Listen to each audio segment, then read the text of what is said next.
Hello, and welcome to the 26th episode of Roll for Woodworking, series where we let dice decide the fate of our next woodworking project. And welcome to the first episode of 2026. How fitting, episode 26 is in 2026. So to start things off, a little housekeeping. We have gained a rage counter, so we can activate wild magic up to 3 times in the next 5 episodes. We've also gained the new ability, Savage Attacker. So one roll out of the entire episode can be re-rolled, but whatever that lands on, it cannot be changed. So if I roll a 5 on Platter, and I use the Savage Attacker, and I roll a 1, I'm stuck with a bull. I cannot change it. So that's out of the way. Let's see what we're going to be rolling with today, and I think I'm going to start the year off strong with the metal skull and blood dice we opened on a digressing and side questing dice haul video. These are 100% metal. They came from 1985 games in a mystery set, and they're going to be perfect for starting this year off right. Let's give them a toss. And actually, let's go ahead and invoke our Wild Magic Rage. And to do so, I'm going to enlist the help of the Disappointing dice. Use its D8 to do our Wild Magic Rage. Let's clear out these metal ones real quick. And see what we... Rolling runaway dice. Let's see what we get. That is a 3 teleport. Okay, let me look that up and get back to you with that one. Okay, so I just pulled it up real quick. So teleport. After every roll a d20. On a 5 or lower, re-roll the original dice. So this just turns everything upside down. So if I want to use my Savage Attacker, I still have to roll higher than a 5 to keep that Savage Attacker. So teleport is the only thing that negates Savage Attacker. That is something I did not plan for, but I'm happy it came on this episode. So with that being said, let's do our D20 woodworking roll. I believe that's our D12. These metal dice are a little difficult to see. Yep, that's our D20. So that is a 5 platter, ironic, but with teleport, it's a 5. So on a 5 or lower, re-roll the original dice. That is an 18. We're going back to Christmas ornaments. Of course we are. Because why not? We just had a whole month of Christmas ornaments. Alright, I've decided to update the Christmas ornament list a little bit. I've added a Christmas bell, which is something I did way back in 2017-18. I may have some pictures up on the channel somewhere or on Instagram probably. So we're adding the bell, making it a D6 roll, and 6 being Turner's choice. That will be a 3, but we still have teleport in play. So that is a 14, so we're going to stick with the Bauble. Alright, let's go ahead and get the wood choice out of the way. So we're going to hit it with a D20, which is 18 purple heart. I should still have some of that left. But to see if we keep it, let's go with the teleport roll.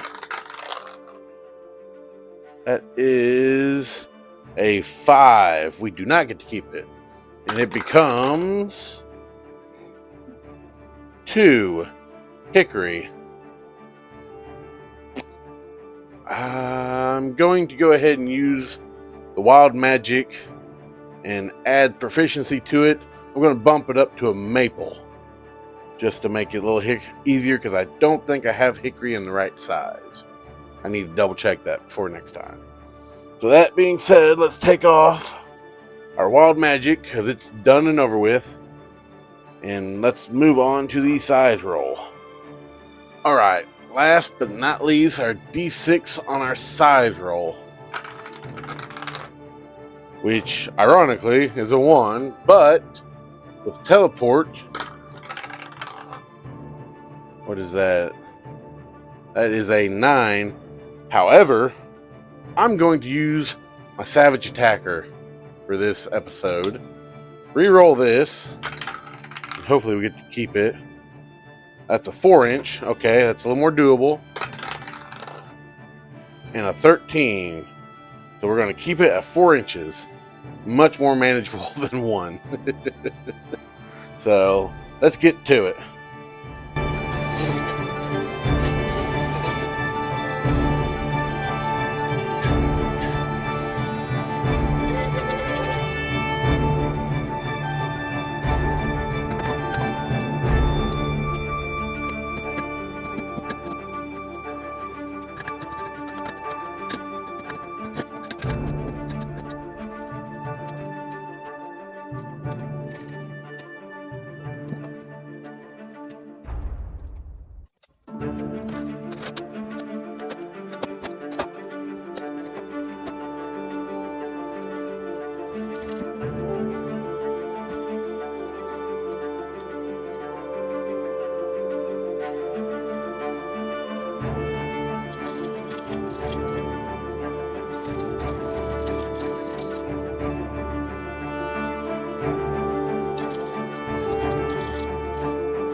Alright, so sadly I think we're going to have to call this a fail for the video for two reasons.